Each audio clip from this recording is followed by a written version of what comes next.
All right, good afternoon, everyone. Welcome to another read and lecture video for our English class. We're going to be looking at Midsummer Night's Dream today, Act 1, and I'm going to try something a little bit different. I'm going to have a video audiobook version read the book while I just pause and comment here and there rather than me reading all of it.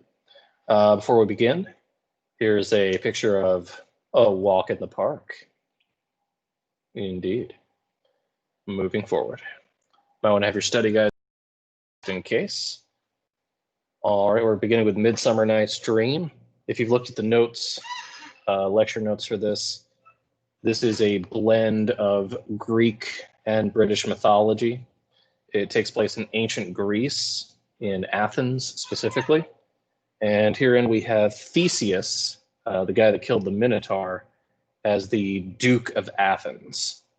And that's kind of an anachronism because they didn't have dukes back then in ancient Greece. They had kings of city-states, but that's a term Renaissance British playgoers would have been more familiar with. He's getting married in 4 days to Hippolyta, queen of the Amazon warrior women. They fought each other in battle, but now they're making peace through marriage. They fell in love, etc. The whole play takes place across the span of these 4 days between the start and the wedding reception. And there's a lot of subplots going on, as with many Shakespearean comedies, lots of subplots. We have a group of folks that I'm going to call the Athenian youths or the Athenian lovers. There's Hermia, who really loves Lysander, but her father wants her to marry Demetrius. But Demetrius was once dating Hermia's best friend, Helena. Complicated love square there, worse than a love triangle, and a lot of the play is going to center on that. Aegeus wants his say, since he's the father, he's in charge. He says, you're going to either marry who I say, or I'm going to have the law give you the death penalty. Seems a bit harsh. So they go to the Duke Theseus, while he's busy planning for his wedding, and says, Duke, tell us the law. What's the law say on this?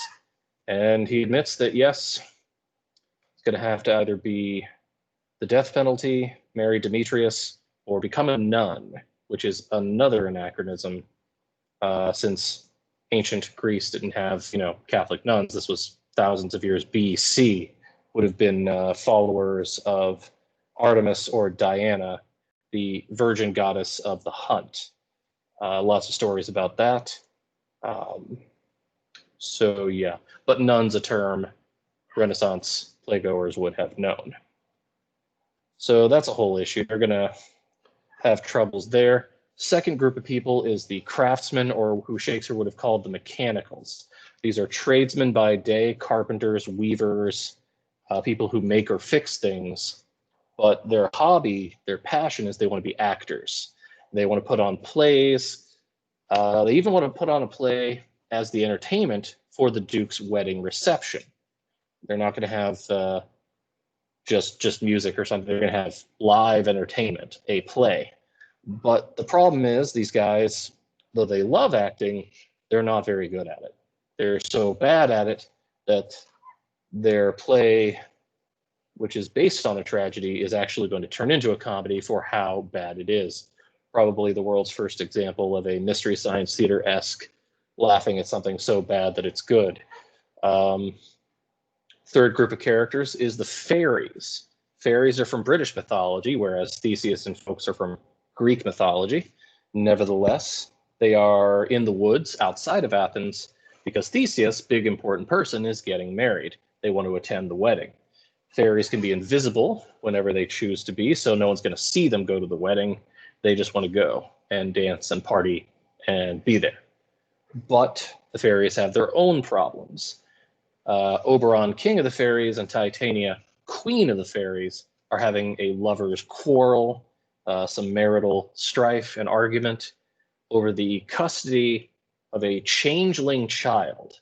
Now, in British mythology, a changeling can refer to typically when fairies abduct a human child in fairy stories. Now, it can mean the fake they put in the child's place, or the human child they've taken with them. Different stories use the term interchangeably. Usually it's used for the fake child they put in its place, but here Shakespeare's going to use it to refer to the human child that's been abducted by the fairies.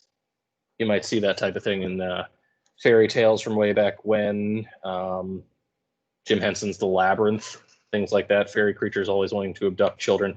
Rumpelstiltskin, things like that. Seems to be a trend. Not sure why. Either way, since they are powerful fairy beings, whenever they argue, the weather goes crazy because they're magical.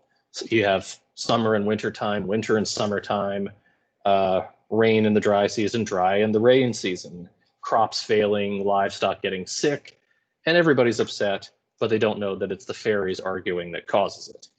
And Oberon is very insistent he get this boy because he's king and he should have his way.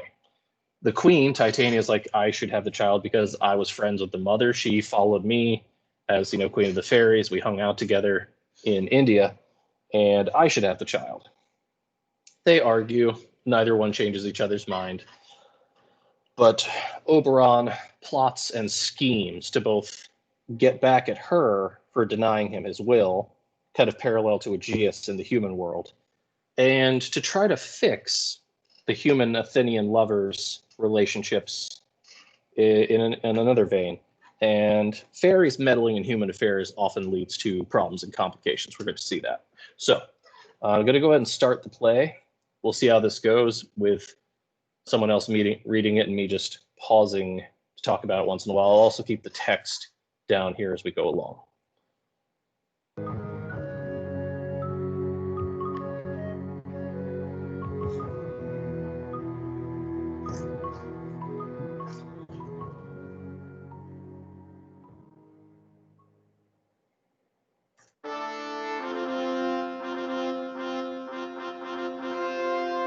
Now, fair Hippolyta, our nuptial hour draws on apace. 4 happy days bring in another moon. But oh, methinks, how slow this old moon wanes! She lingers my desires, like to a stepdame or a dowager, long withering out a young man revenue. For days will quickly steep themselves in night, for nights will quickly dream away the time. And then the moon, like to a silver bowl new bent in heaven, shall behold the night of our solemnities. Go, Philostrate, stir up the Athenian youths to merriments. Awaken the pert and nimble spirit of mirth. Turn melancholy forth to funerals. The pale companion is not for our pomp. So, Theseus and Hippolyta are talking about how they're getting married in 4 days. And his party planner, basically, Philostrate, official master of ceremonies, plans all the parties and celebrations and dinners and get-togethers at the Duke's palace. He tells him he wants something very specific for his entertainment at the wedding reception. Turn melancholy forth to funerals. The pale companion is not for our pomp. Basically saying he does not want sadness, does not want death. In other words, he does not want a tragedy as the play for entertainment at his wedding reception, which means he wants a comedy, something upbeat, cheery, happy, more in keeping with a wedding. Note that because we'll see how good a job Philostrate does with that in Act 5. Very important to remember this for Act 5.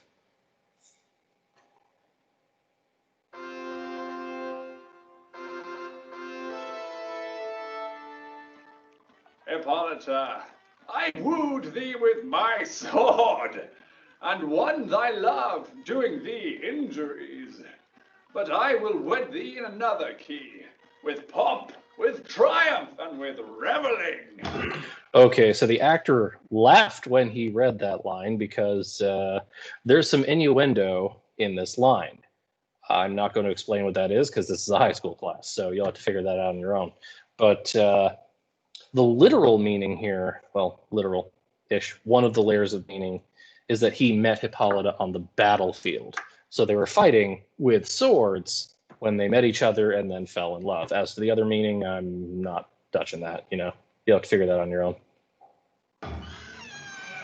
Happy be Theseus, our renowned duke. Thanks, good Aegeus. What's the news with thee? Full of vexation come I, with complaint against my child, my daughter Hermia. Stand forth, Demetrius. My noble lord, this man hath my consent to marry her. Stand forth, Lysander.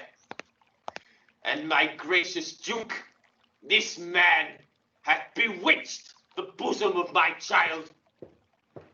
Thou, Lysander, thou hast given her rhymes and interchanged love tokens with my child. Thou hast by moonlight at her window sung, with feigning voice verses of feigning love, and stolen of her fantasy with bracelets of thy hair, rings, gauds, conceits, nuts, trifles, nosegays, sweetmeats, messengers of strong prevailment in hardened youth. With cunning hast thou filched my daughter's heart, turned her obedience, which is due to me, to stubborn harshness.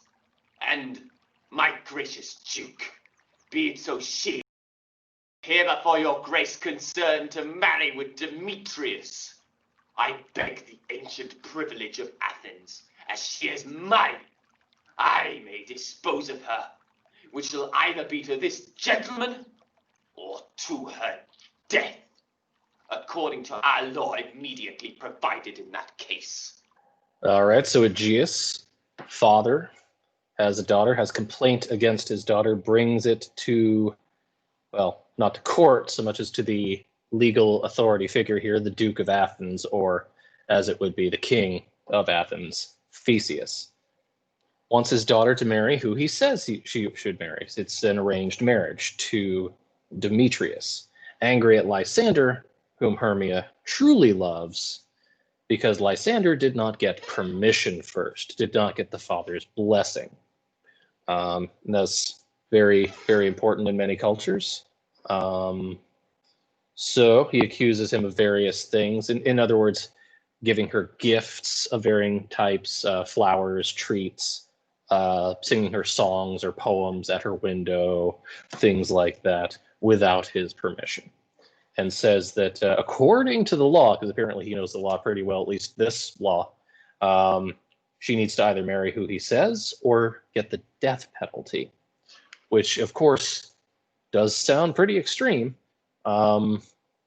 Researchers say they don't know that that was actually necessarily a thing in ancient Greece at that time. Yeah, I mean, marrying who your parents tell you to, maybe, but death penalty, probably not. Either way, it's a play. We're going to suspend some disbelief. And he wants the Duke to verify that he has the law, an understanding of the law correctly understands it. So we'll see what happens. What say you, Hermia? Be advised, fair maid, to you your father should be as a god, one that composed your beauties, yea, and one to whom you are but as a form in wax, by him imprinted, and within his power to leave the figure or disfigure it. Demetrius is a worthy gentleman. So is Lysander. In himself. By the way, one more thing before we move on. I should have mentioned this earlier. Notice the line that Aegeus said when he ended his complaint. As she is mine, I may dispose of her. That's horrible. Just think of the connotation of that line. That's not just thinking of her in terms of property.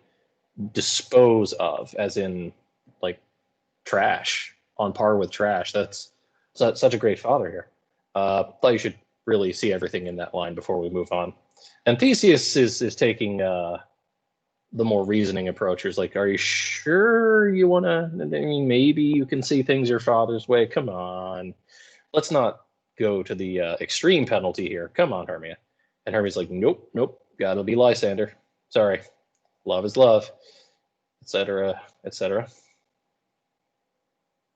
He is, but in this kind, wanting your father's voice, the eye held the word there. I would my father looked but with my eyes. Rather your eyes must with his judgment look. I do entreat your grace to pardon me. I know not by what power I made bold, nor how it may concern my modesty in such a presence here, to plead my thoughts. But I beseech your grace that I may know the worst that may befall me in this case if I refuse to wed Demetrius. Either to die the death, or to abjure forever the society of men. Therefore, fair Hermia, question your desires. Know of your youth, examine well your blood, whether, if you yield not to your father's choice, you can endure the livery of a nun. For I, to be in shady cloister mewed, to live a barren sister all your life, chanting faint hymns to the cold, fruitless moon. Thrice they that master sow their blood to undergo such maiden pilgrimage. But earthlier happy is the rose distilled, than that which withering on the virgin thorn grows, lives, and dies in single blessedness. So will I grow, so live, so die, my lord. Ere I will my virgin pattern up unto his lordship, whose unwished yoke my soul consents not to give sovereignty. All right, let's talk about all that. So as I said before, her third option between marrying Demetrius and death is to become a nun. Shakespeare uses the word nun, which would not have been used back in ancient Greece. That's a Catholic thing, so AD, not BC. This is happening thousands of years BC in the times of like the Odyssey and the Iliad, like long, long time ago, mythical times. And Theseus, the killer of the Minotaur, was alive. So, but he uses the word nun because that's what a Renaissance audience would understand. Notice also the mix here. You can tell he's not talking about a Christian nun because chanting faint hymns to the cold, fruitless moon. Christians don't pray to the moon, so that's obviously showing more of the following of Artemis or Diana, virgin goddess of the hunt, also associated with the moon. So kind of a blend of cultures there. And Hermia, despite that lecture, says, you know, that sounds pretty bad, but I'll go with the vow of celibacy before marrying Demetrius. I'd rather choose that option. Obviously, she's not going to choose death, so it's either it's none, because as far as marrying Demetrius, she'll have none of that. It's a terrible pun. I think he's in the middle of recording. Okay, I'll later. So let's see. Take time to pause, and by the next new moon, the sealing day betwixt my love and me, for everlasting bond of fellowship. Upon that day, either prepare to die for disobedience to your father's will, or else to wed Demetrius as he would, or on Diana's altar to protest, for I, austerity and single life. Relent, sweet Hermia, and Lysander, yield thy crazy title to my certain right. You have her father's love, Demetrius. Let me have Hermia's. Do you marry him? Scornful Lysander! True, he hath my love, and what is mine, my love shall render him. And she is mine, and all my right of her I do estate unto Demetrius. I am. Notice the joke here, the jab or insult. Demetrius tries to say, Lysander, you know, come on now. I got the father's approval. You should just back off. And Lysander's like, hey, if the father loves you so much, why don't you marry him? Kind of a middle school level jab there. And Aegeus, just all around angry, says, hey, I got the say. So it's Demetrius or nothing, man. Sorry. Lysander. My lord, as well derived as he, as well possessed, my love is more than his. My fortunes, every way, is fairly ranked, if not with vantage as Demetrius's, and which is more than all these boasts can be. I am beloved of beauteous Hermia. Why should not I then prosecute my right? Demetrius, I'll vouch it to his head, made love to Nada's daughter, Helena, and won her soul, and she, sweet lady, dotes, devoutly dotes in idolatry, upon this spotted and inconstant man. All right, so this needs to be unpacked a little bit. Lysander makes a multi-point case for why it should be him to marry Hermia. One, he says that as far as wealth and social standing and reputation, he is equal to Demetrius. The only difference is one, Demetrius has the approval and Lysander does not. But they're just as good in terms of social standing and wealth and ability to provide. But there's another difference he'd like to point out. He says that Demetrius once made love to Nadar's daughter, Helena. Now, that phrase means something else nowadays in our time. Back then, the phrase made love would not mean slept with her. It meant made professions of love, romantic advances or promises toward. Basically, Demetrius was once in a relationship with Hermia's best bud, Helena. And he told her that he loved her, that he wanted to be with her forever, yada, yada, yada. And then saw her friend Hermia, and it's like, oh, never mind. Bye. Dumps Helena, tries to go for Hermia instead. But since he made those promises, said those words, and Helena took them to be true, she still loves Demetrius, despite the breakup, and still follows him around everywhere. Constantly follows him around. Become kind of a stalker, a little bit, just a tiny bit, but we'll see her towards the end of this scene in a bit. We'll see that. I must confess that I have heard so much, and with Demetrius, thought to have spoke thereof, but being overfull of self-affairs, my mind did lose it. But Demetrius, come, and come, Aegeus, you shall go with me. I have some private schooling for you both. For you, fair Hermia, look you arm yourself to fit your father's will, or else the law of Athens yields you up, which by no means we may extenuate, to death or to a vow of single life. Come, my Hippolyta, what cheer, my love? Demetrius and Aegeus, go along. I must employ you in some business against our nuptial, and confer with you of something nearly that concerns yourselves. With duty and desire, we follow you. Okay. So Theseus says, oh yeah, I did hear that he was once dating Helena. I did hear about that. That's true. I was going to talk to him about it, but I've been so busy planning my wedding in 4 days that I kind of forgot about you guys' complaints a little bit, you guys' private lives. So sorry about that. Wonder if there's a little sarcasm in there. It's kind of amusing. I'd like to think there is. But apparently he also knows Aegeus and Demetrius since they're all nobility in this city. So he's like, yeah, we'll talk about that. But legally, bottom line, Hermia, Lysander, sorry, but the law is the law. Aegeus needs to get his say. So Hermia, make a decision by the time my wedding comes up in 4 days. That's your deadline. Make your decision. Then they all leave because apparently Aegeus and Demetrius are also part of the wedding party or something, and they need to do wedding planning stuff, leaving Lysander and Hermia to basically whine and complain for a bit about how life is not fair. They're quite young, so they're still figuring that out.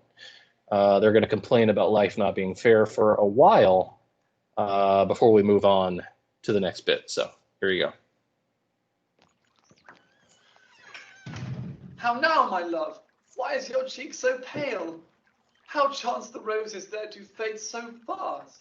Belike for want of rain, which I could well beteem them from the tempest of my eyes.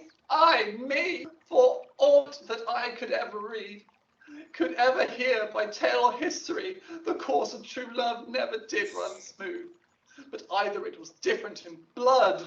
Oh, cross, too high to be enthralled to low. Or else misgraft in respect of years. Oh, spite, too old to be engaged too young. Or else it stood upon the choice of friends. Oh, hell, to choose love by another's eyes. Or if there were a sympathy in choice, war, death, or sickness did lay siege to it, making it momentary as a sound, swift as a shadow, short as any dream, brief as the lightning in the collied night, that in a spleen unfolds both heaven and earth, and ere a man hath power to say, behold, the jaws of darkness do devour it up. So quick bright things come to confusion. Then true lovers have ever been crossed, it stands as an edict in destiny. Then let us teach our trial patience, because it's a customary cross, as due to lovers' thoughts and dreams and sighs, wishes and tears. Poor fancy's followers. A good All right, so again, long story short, man, life just isn't fair. Isn't that sad? That's what we talked about that whole time. However, Lysander has an idea, a plan. Let's see what that plan is. good persuasion, therefore, hear me, Hermia. I have a widow aunt, a dowager, of great revenue, and she hath no child. From Athens is her house remote 7 leagues, and she respects me as her only son. There, gentle Hermia, may I marry thee, and to that place the sharp Athenian law cannot pursue us. If thou lovest me then, steal forth thy father's house tomorrow night, and in the wood, a league without the town, where I did meet thee once with Helena, to do observance to a morn of May. I will stay for thee. Oh, my good Lysander, I swear to thee, by Cupid's strongest bow, by his best arrow with the golden head, by the simplicity of Venus's doves, by that which knitted souls and prospers loves, by that fire which burned the Carthage queen, where the false Trojan unto the sail was seen, by all the vows that ever men have broke, number more than ever women spoke. In that same place thou hast appointed me. Tomorrow truly will I meet with thee. Keep promise, love. Look, here comes Helena.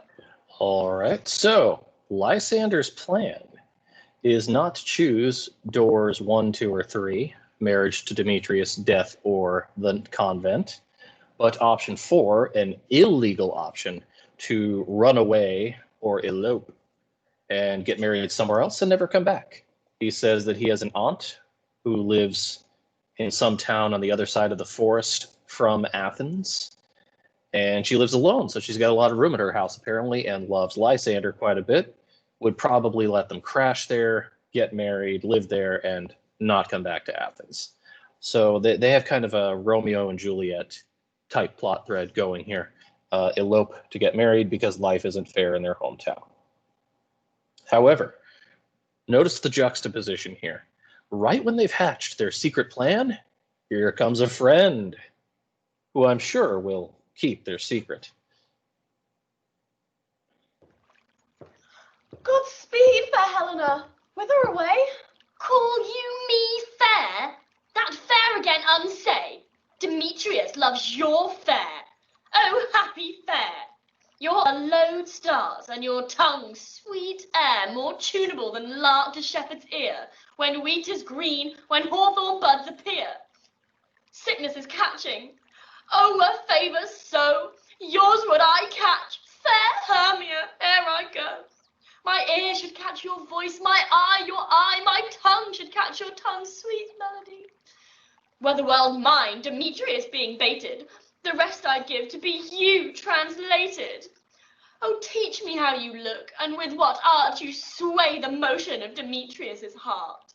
I frown upon him, yet he loves me still. Oh, that your frowns would teach my smiles such skill. I give him curses, yet he gives me love. Oh, that my prayers could such affection. The more I hate, the more he follows me. The more I love, the more he hateth me. His folly, Helena, is no fault of mine. None but your beauty. Would that fault were mine. Take. All right, so basically, Hermia tries to tell Helena, hey, good morning. And she's like, it's not a good morning at all. It's a bad morning, because Demetrius still loves you and not me. So she's going to turn anything into a complaint at this point. And she says, what is it exactly that you're doing, Hermia, that I'm not doing? What do you have that I don't have that makes Demetrius love you and not me? What's different? Because apparently they're both considered to be very attractive ladies in Athens. So Helena's like, what do you have that I don't have? Just explain it to me. Is it something I can do or mimic?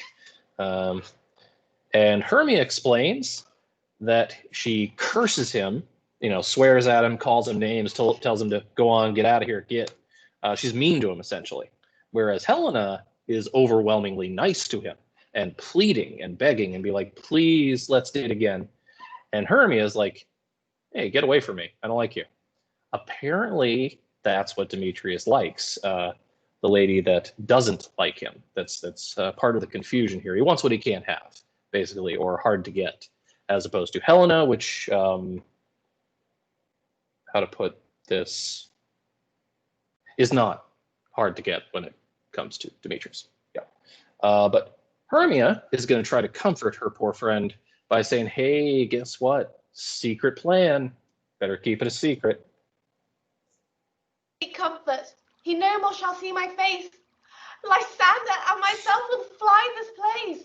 Before the time I did Lysander see seemed paradise to me.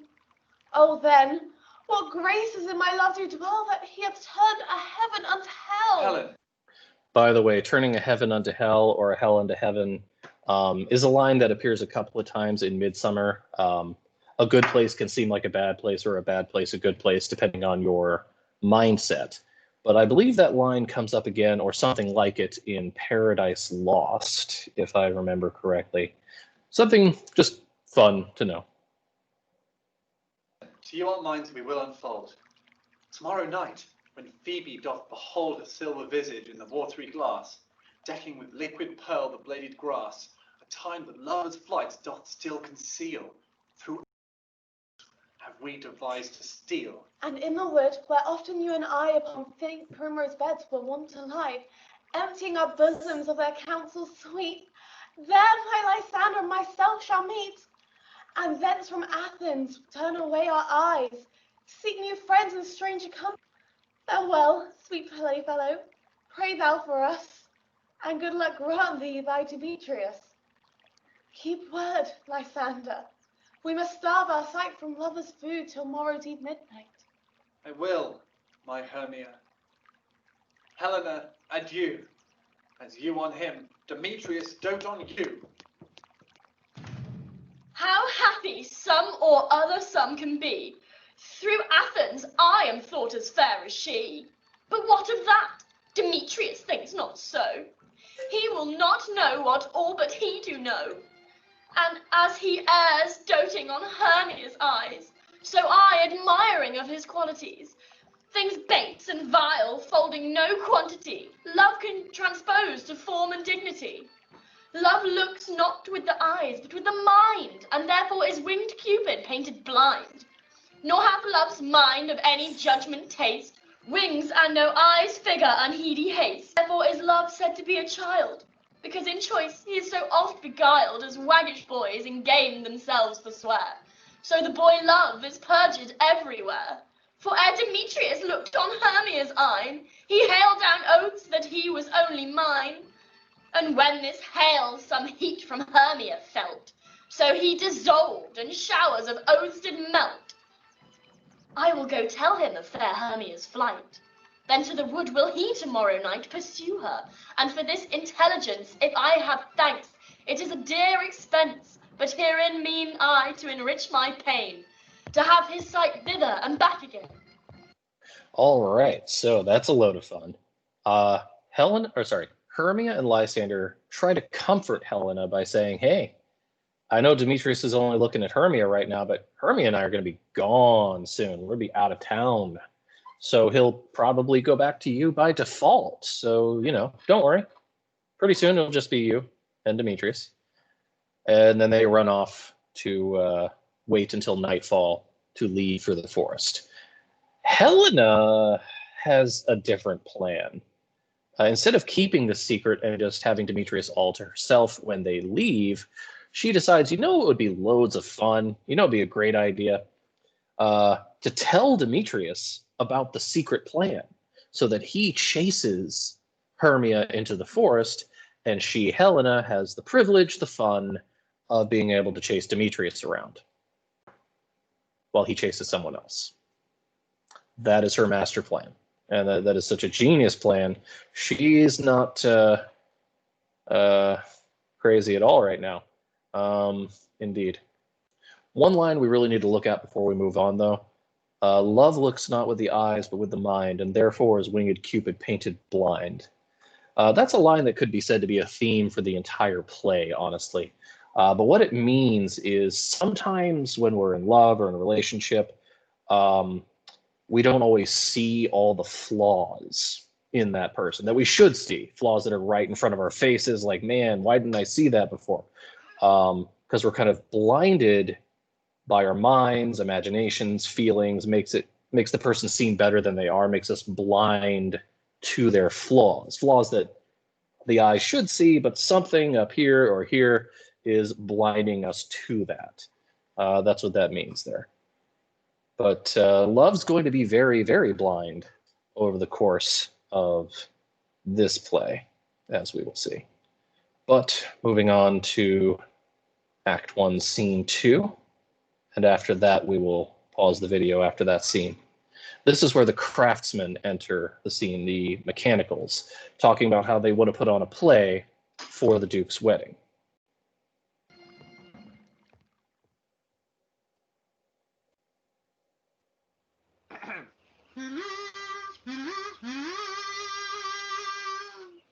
Is all our company here?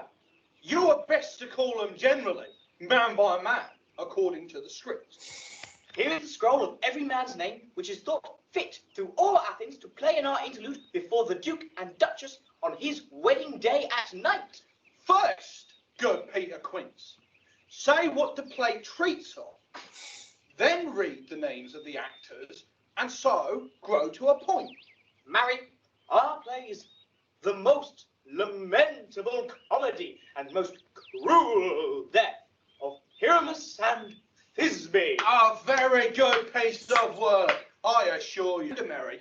Now, good Peter Quince, call forth your actors by the scroll. Masters, spread yourselves. Answer as I call you. Nick Bottom, the Weaver. Ready? Name what part I am for and proceed. You, Nick Bottom, are set down for Pyramus. What is Pyramus?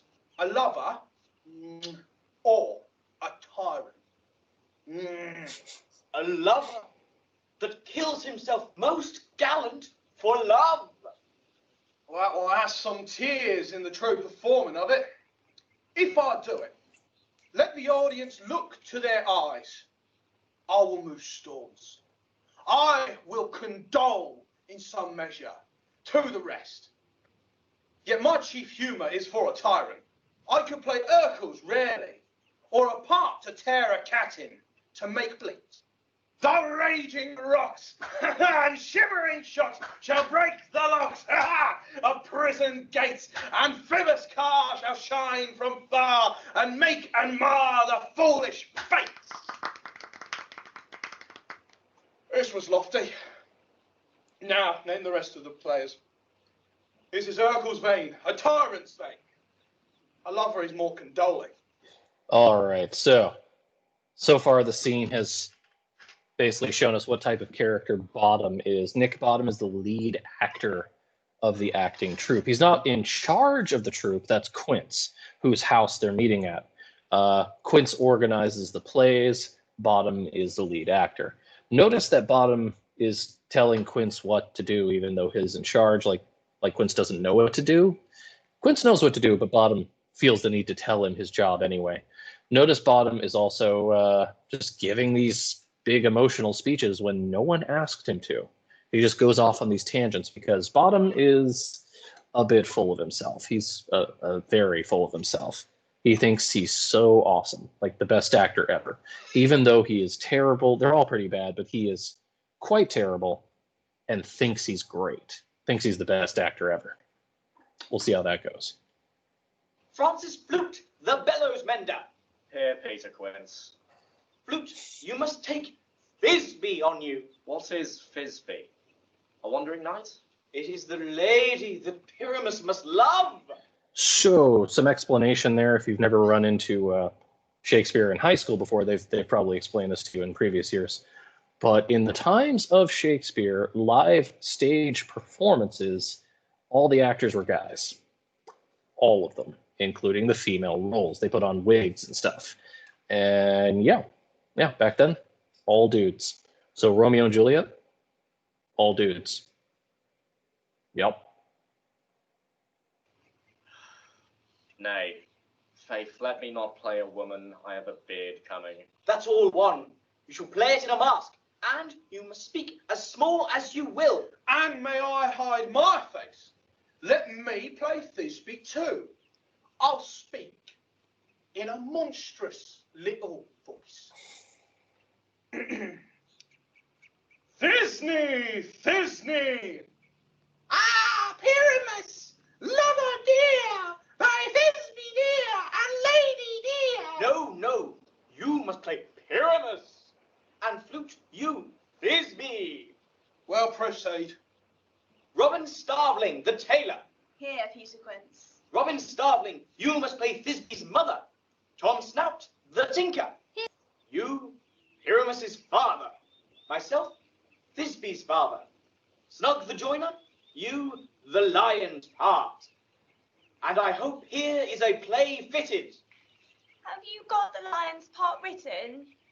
Pray you, if it be, give it me, or I am slow of study. You may do it extempore, for it is nothing but roaring.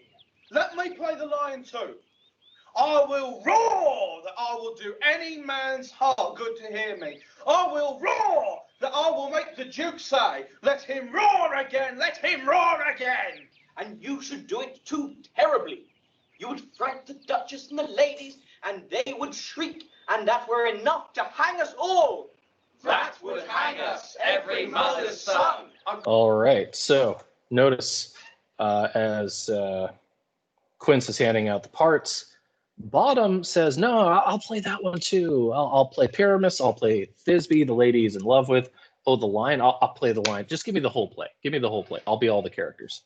Because again, he's very full of himself. He's assigned to Pyramus, but he wants to play all the parts, do it all himself because he's in his own mind so awesome. Notice also, they think they're such good actors. They're acting in special effects, so talented, that a dude dressed up in a lion costume on stage going, "Rrr, rrr," is going to frighten the ladies. They're going to think it's a real lion and put them to death for scaring them so much. Yep, that they honestly believe they're going to be that believable. I grant you, friends, if that you should fright the ladies out of their wits, they would have no more discretion but to hang us. But I will aggravate so that I will roar you as gently as any sucking dove. I will roar you, and 'twere any nightingale. You can play no part but Pyramus, for Pyramus is a sweet-faced man, a proper man, as one shall see in a summer's day, a most lovely, gentlemanlike man. Therefore, you must needs play Pyramus. Well, I will undertake it. What beard were I best to play it in? Why, what you will. I will discharge it in either your straw-coloured beard, your orange tawny beard, your purple and grain beard, or your French crown-coloured beard, your perfect yellow. Some of your French crowns have no hair at all, and then you will play it barefaced. But, masters, here are your parts, and I am to entreat you, request you, and desire you to con them by tomorrow night, and meet me in the palace woods, a mile without the town by moonlight. There we will rehearse, for if we meet in the city, we shall be dogged with company, and our devices known. In the meantime, I will draw a bill of properties, such as our play warrants. I pray you, fail me not. We will meet, and there we may rehearse, most obscenely and courageously. Take pains, be perfect. Adieu. At the Duke's Oak we meet. Enough! Hold or cut bowstrings. And that is the end of Act 1, Scene 2. Basically what they're talking about here is Bottom is finally consenting to just play Pyramus, not the entire play himself. And his very deep acting method here is to know which colored beard he wears. That's his only question. There's a joke here that probably doesn't make sense to you. Some of your French crowns have no hair at all, and thus you will play it barefaced. This is a bit of an inappropriate joke, but I think we can go over it with a senior class. This is actually an insult to the French at that time. So it's kind of an inappropriate joke there. You see, back at that time in France, there was something going around called syphilis. And I'm not going to explain what that is if you don't already know it. That's for your health class to tell you about. But long story short, if that disease was allowed to run its course, one of the many things that would happen is losing your hair. I mean, you'd fall apart completely and, eventually die, but hair falling out would have been a thing. So if you're wearing a French wig as a beard and they lost all their hair to syphilis, there would be no beard at all. It would be barefaced. Hence the joke. Like I said, not appropriate, but good to understand it. And now they plan to go somewhere where surely no one else will be. The forest. Because surely they'll be alone in the forest and able to rehearse privately so no one can bother them or make fun of them. Little do they know, this is dramatic irony when we know something the characters don't, that of course they're not going to be alone in the forest tonight. The young Athenian lovers are going there to run away from Athens. One thing I forgot to mention earlier before we is when they named the play they are going to perform. The most lamentable comedy and most cruel death of Pyramus and Thisbe. Note we went over the definitions of tragedy and comedy in our lecture notes previously. Does that sound like a comedy? Lamentable, cruel death. That's a tragedy, not a comedy. They don't know the difference between a tragedy and the comedy, and they're looking to put on plays for other people. So that's problem number one right from the get-go. Another thing to know is that Pyramus and Thisbe is a old Greek and Roman myth. I don't know every book you'll find it in, but I know you'll find it in Ovid's Metamorphoses. And it was an inspiration both for this and Romeo and Juliet. It's a story about two lovers that can't be together, so they plan to sneak away, and there's some unexpected deaths that cancel those plans pretty quickly.